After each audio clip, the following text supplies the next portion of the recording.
Hello and howdy do everyone. You are tuning in to the Army of Light podcast, where those who fear the dark have never seen the light. I am your host, Vin Randolph. Yes, it's finally here, the very first podcast of the Army of Light. And to state the obvious, no, I'm not Harbinger Braxis because he is busy having a life. I, however, do not have that limitation, so here I am. Hopefully this will be a very long-running series, and please keep in mind I'm doing this in my own initiative without anyone to bounce ideas off of, so if this is a little lame, I apologize. We're going to cover a few topics today, ranging from guild news to tour news, possibly start a debate here or there, and generally waste a couple megabytes and a couple minutes of your time. I apologize, bear with me, and let's have some fun, right? Okay, well, right off the bat, let's talk about some guild news. It's a little old, but bear with me. Master James Skid would like to remind everyone that all Academy teachers, even those with school starting up again, need to hold their own classes on the site, preferably at least once a week. We have an entire forum for it. I know I've been slacking off too, but we're just going to have to suck it up and do it because there's new bloods and they need guidance. You only get credit, students, if the teachers send a PM with your name in it to Master Jaina. So bug the teacher, because if Jaina doesn't get the name, you don't get the credit. And everybody, 3 cheers for our epic new site Three cheers for our epic new site design because it's complete with a variety of nifty flash buttons, logos, and layouts. So head on over to chat right now and start pestering Caliber on how he did it. And also to make your, those little signature thingies, because they're all really nifty too. For a complete list of those changes, you can go to our forums and check the site update version 4 thread.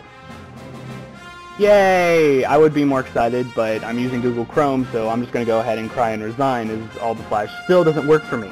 Caliber, get to work! Stop listening to this.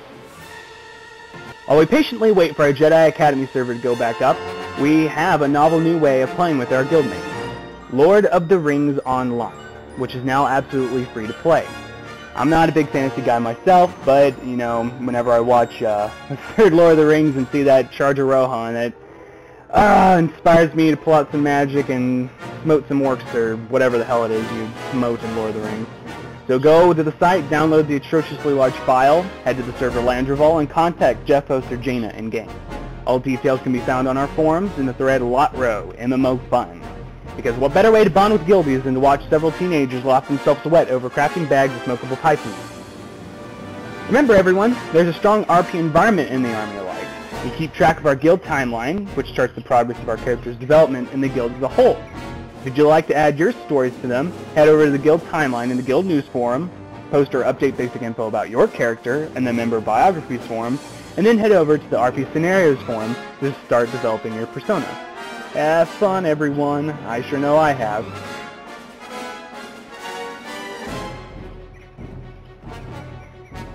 God, isn't this excellent background music?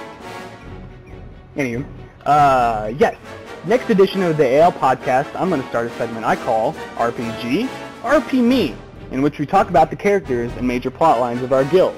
If you don't like sifting through threads that's 15 pages long, but still want to understand what in God's name is going on, then this segment is for you.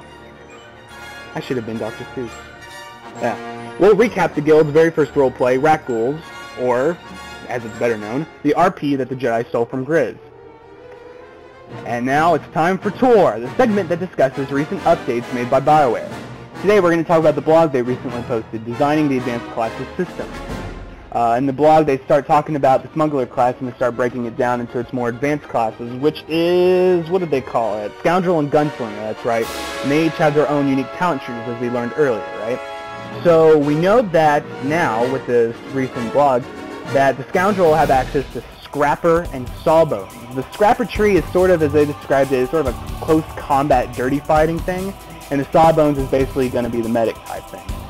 The Gunslinger is going to get Sharpshooter and Dirty Fighting, which, how did they describe it?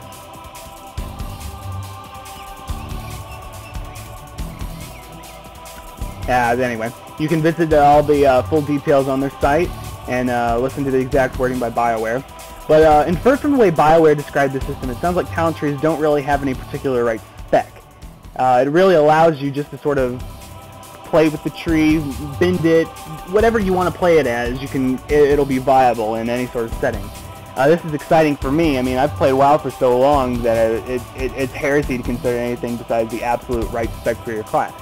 You know, I mean, if you're a Retribution Paladin, if you don't put money, you don't put your talent points in this, I mean, you suck. You have a broken class.